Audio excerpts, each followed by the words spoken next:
우리나라 헌법은 1987년에 개정 반포되어 속칭 87헌법 또는 87체제 6공화국 헌법이라고 부릅니다.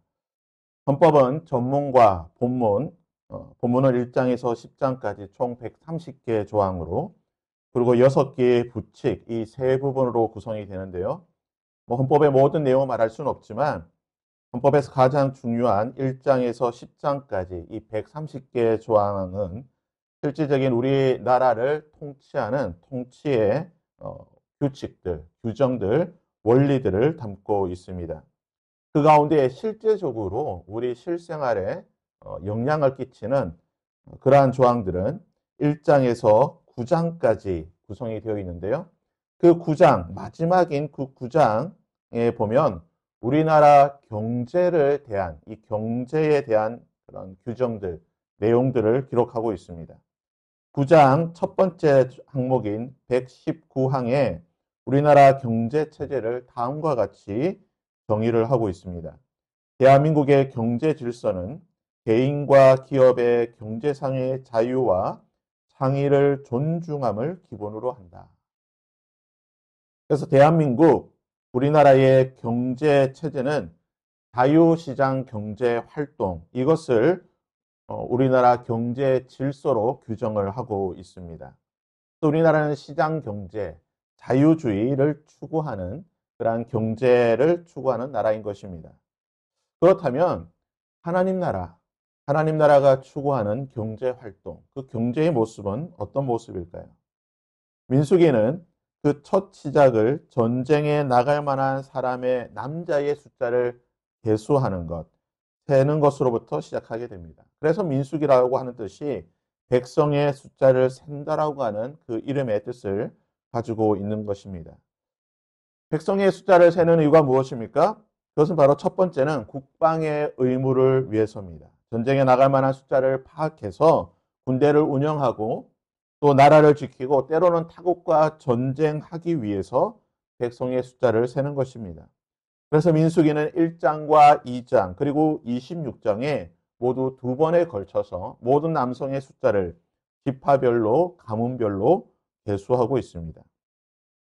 두 번째 인구를 계수하는 파악하는 목적은 세금을 거두기 위해서입니다. 인구를 파악해서 공평하게 세금을 거두어 나라를 운영하기 위해서죠. 모든 백성에게 공평하게 세금을 거두어야 합니다. 그래서 민수기를 보게 되면요. 3장과 7장과 31장에 일종의 세금의 성격이라고 볼 수 있는 이 예물을 그 숫자대, 파악된 숫자에 따라서 예물을 거두고 있는 그러한 본문을 기록하고 있습니다. 마지막 세 번째는 분배를 위해서 인구의 숫자를 파악해야 되는 것입니다. 세금을 거두든 전쟁에 나갈 만한 사람을 파악하든 또는 전쟁에서 승리해서 전리품을 취하든 공동체에게 어느 정도의 재물, 물질이 생기게 되면 이것을 분배를 해 주어야 합니다. 누군가가 독점하지 못하고 또는 특정인이 분배해서 소외되지 않도록 모든 사람들이 만족할 만한, 인정할 만한 공평무사한 분배를 해야 되는 것입니다. 그래서 민수기를 보게 되면 조사한 인구수를 기반으로 해서 27장과 32장과 34장 그리고 35장에서 지혜롭게 분배하고 있는 모습을 기록하고 있습니다. 그래서 인구를 파악하고 인구를 조사하는 궁극적인 목적이 무엇이냐? 경제 활동을 하기 위해서입니다. 한 나라가 운영이 되고 사람들이 살아간다고 하는 것은 경제 활동을 의미하는 것이고 이 경제 활동을 원활하게 하기 위해서 인구의 숫자를 파악하는 것입니다. 그래서 민수기를 마무리하면서 30장 이후부터 보게 되면 30장 이후에 거의 한 80% 이상에 해당하는 내용이 이 경제에 관한 내용을 말하고 있는 것입니다. 그리고 민수기 35장은요. 민수기는 35장에서 끝나도 좀 어색하지 않는 굉장히 자연스럽게 끝날 수 있는 부분입니다. 그래서 민수기 35장은 이렇게 마무리 짓고 있습니다.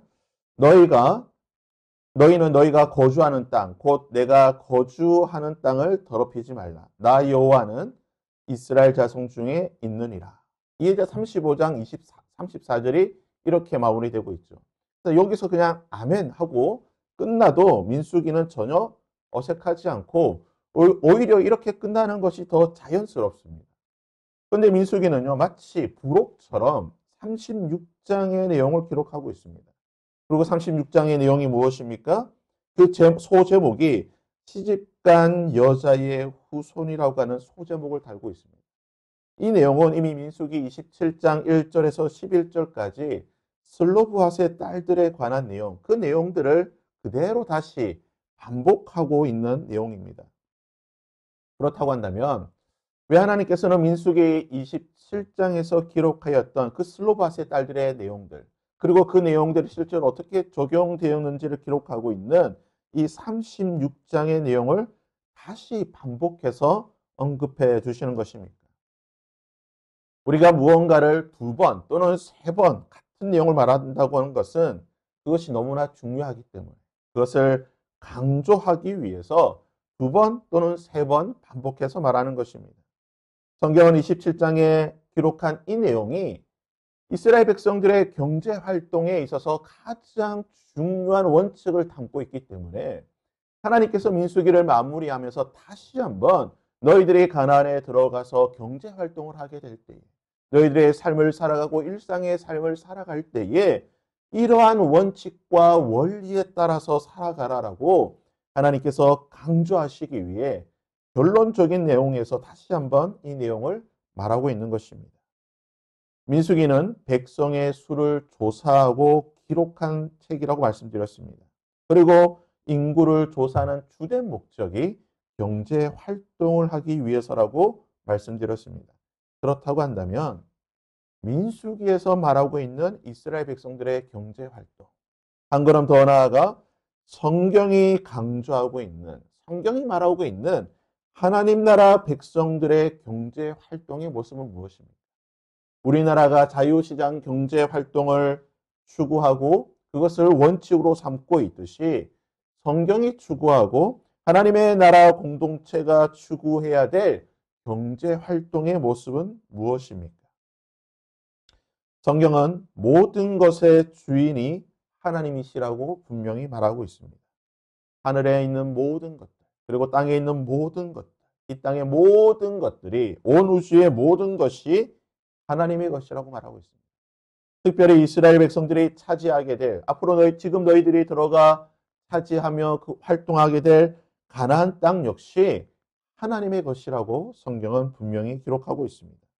그리고 그 땅의 주인 되신 하나님께서 하나님의 뜻에 따라서 이스라엘 각 지파별로, 가문별로, 가족별로 그 땅을 나누어 주신다라고 성경은 말합니다. 그래서 민수기 33장 53절, 54절에서는 너희가 그 땅을 점령하여 거기에 거주하라. 내가 그 땅을 너희의 소유로 너희에게 주었습니다.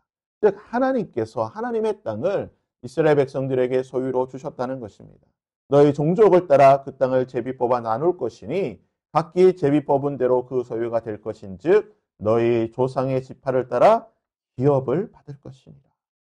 하나님께서 지파별로, 가문별로, 가족별로 하나님의 땅을 이스라엘 백성들에게 나누어 주신다는 것입니다. 땅의 주인 되신 하나님께서 각 지파별로, 각 지파의 형평에 따라서 인구를 조사한 그것을 기반으로 해서 형평과 여건을 따라 제비를 뽑아 균등하게, 평등하게, 공평하게 땅을 나누어 주시게 되면 그 땅은 지파의 기업, 즉 각 지파와 가문과 가정의 소유가 된다는 것입니다. 그래서 본문 9절 말씀에 이렇게 말하고 있습니다. 그 기업이 이 지파에서 저 지파로 옮기지 아니하고 이스라엘 자손 지파가 각각 자기 기업을 지킬지니라. 즉 하나님께서 나누어 주신 대로 하나님께서 나누어 주신 그 땅을 각 지파별로, 각 가문별로, 각 가정별로 각각 지키라는 것입니다. 그 소유를 지키고 잘 유지하고 살라라고 하나님께서 말씀하시는 것입니다. 이것이 하나님 나라의 경제 원칙입니다. 하나님께서 처음 각자 분량에 맞게 나누어 주신 것을 임의로 또는 마음대로 그것을 더하거나 합치거나 하지 말라는 것입니다. 이 지파에서 저 지파로 옮기지 말라는 거죠. 하나님이 주신 것에 대해서 너희들이 임의로 너희들의 형편과 너희들의 환경에 따라서 너희들 마음대로 지파별로 또는 가문별로 가족별로 옮기지 말라. 각각 내가 준 그대로 너희들의 땅을 지켜라라는 것이 하나님의 원칙인 것입니다. 물론 경제적인 또는 개인적인 여러 가지 문제에 따라서 때로는 자신에게 주었던 지파별로 주었던 그 땅이 나누어질 수도 있는 것이고 때로는 합쳐질 수도 있습니다. 그러나 하나님께서 50년마다 돌아오는 희년에는 그 모든 땅이 원래 주인에게 각각 자기 지파에게 돌아가게 하셨습니다. 이것이 하나님 나라 경제 원칙의 가장 중요한 것입니다. 하나님께서 나누어 주신 것은 그 나누어 주신 모습 그대로 지키는 것이고 혹시나 그것이 나누어진다 할지라도 이 지파에서 저 지파로 옮겨진다 할지라도 50년 희년이 되면 원래 주인에게로 돌아가는 것. 원래 주인에게로 돌아가서 하나님이 주신 그 모습 그대로 잘 지키는 것이 하나님 나라 경제 원칙이라는 것입니다. 이 원칙과 원리를 가장 잘 보여주는 것이 바로 오늘 본문 말씀에 기록된 슬로브핫의 딸들에 관한 이야기입니다. 하나님께서 나누어 주신 그 땅을 나누어지게 되는 각각 각 지파에게 주신 그 기업이 나누어지게 되는 위기 앞에서 슬로브핫의 딸들이 이것이 우리 아버지에게 주신 땅이니 이 땅을 우리에게 달라고 요청하게 되고 모세가 그들의 원칙에 대해 하나님의 말씀을 그들에게 전하면서 하나님의 말씀대로 하나님이 주신 그대로 각각 자기의 기업을 지키라고 모세가 명령한 것입니다. 그리고 이 명령대로 실행이 되었다라고 하는 것이 바로 본문 36장의 말씀인 것입니다. 그래서 모세는요, 민수기를 마무리하면서 하나님 나라 경제 원칙이 이스라엘 백성들에게 그대로 실행이 되어야 한다는 것을 강조하고 있는 것입니다. 그들이 요셉의 아들 므낫세 자손의 종족의 아내가 되었으니 그들의 기업이 남아 있었다. 하나님이 주신 그대로. 하나님이 그 지파 가문별로 주셨던 그 모습 그대로 남아 있었다. 여호와께서 모세를 통하여 이스라엘 자손에게 명령하신 계명과 규례가 바로 이것이다라는 것입니다. 하나님 나라 경제 원칙이 무엇입니까? 많이 받은 자든 적게 받은 자든 욕심과 탐욕을 부리지 않고 각기 주신 것에 만족하고 각기 주신 그 모습 그대로 지키는 것입니다. 많이 받았다라고 더 많은 것을 소유하기 위해 억지로 강제로 그것을 빼앗고 차지하는 것이 아니라 혹이나 그렇게 되었다 하더라도 하나님께서 정하신 희년의 때가 되면 원래 주인에게 돌아가는 거예요. 내 삶이 빈궁하고 어려워서 나 이것을 나누어줬다 할지라도 그것을 팔았고 또는 그것을 잃어버렸다 할지라도 희년이 되면 하나님께서 정하신 때가 되면 다시 하나님이 주신 그 모습 그대로 그들의 기업에 남아 돌아가야 된다는 거죠. 이것이 하나님 나라의 경제 원칙이고 이것을 통하여서 하나님은 이스라엘 백성들에게 샬롬을 주신다는 거예요. 하나님의 평안을 주신다는 거예요. 여러분 경제 활동을 추구하는 목적이 무엇입니까? 평안을 위해서죠. 우리가 안전히 살아가고 우리가 먹고 마시고 생활하는 가운데에 안전함을 위해서 평안함을 위해서 우리가 경제 활동을 한다는 것입니다. 그래서요 하나님께서 말씀하시는 경제 생활의 원칙에 대해 사도 바울은 로마서 14장 7절에서 이렇게 말하고 있습니다. 하나님의 나라는 먹는 것과 마시는 것이 아니요 오직 성령 안에 있는 의와 평강과 희락. 많이 먹고 많이 마시는 것이 많은 소유를 가지는 것이 하나님 나라의 경제 원칙이 아니라 하나님이 주신 것에 대해서 기뻐하고 만족하고 그것을 통해서 주시는 성령 안에서의 희락과 평강과 희락이 의가 하나님 나라의 경제 원칙이라는 것입니다. 그래서 예수님께서는 이렇게 말씀하셨습니다. 하나님의 나라는 또 여기 있다 저기 있다고도 못하리니 하나님의 나라는 너희 안에 하나님이 주신 그 모습 그대로 지키며 살아갈 때 하나님의 나라가 너희 안에 있다라고 예수님께서 말씀해 주셨습니다. 사랑하는 여러분, 하나님의 나라 경제 원리는요, 단순히 먹고 마시고 단순히 더 많은 것을 소유하고 차지하는 것이 아닙니다. 하나님이 주신 그 은혜대로 지혜롭게 그것을 잘 사용하고 그것을 통해 하나님이 주시는 의와 평강과 희락과 참된 샬롬을 누리면서 살아가는 것입니다. 하나님이 나에게 주신 것에 만족할 때에, 내가 욕심내지 아니하고 나의 것을 잘 누리며 살아갈 때에 하나님이 주시는 참된 의와 평강과 희락이 우리 가운데 있다라는 것입니다. 오늘 하루 우리가 열심히 수고하며 살아갈 때에, 땀 흘리며 수고하며 우리의 경제 여러 활동 가운데에 하나님이 주시는 참된 의와 희락과 평안이 있기를 바랍니다.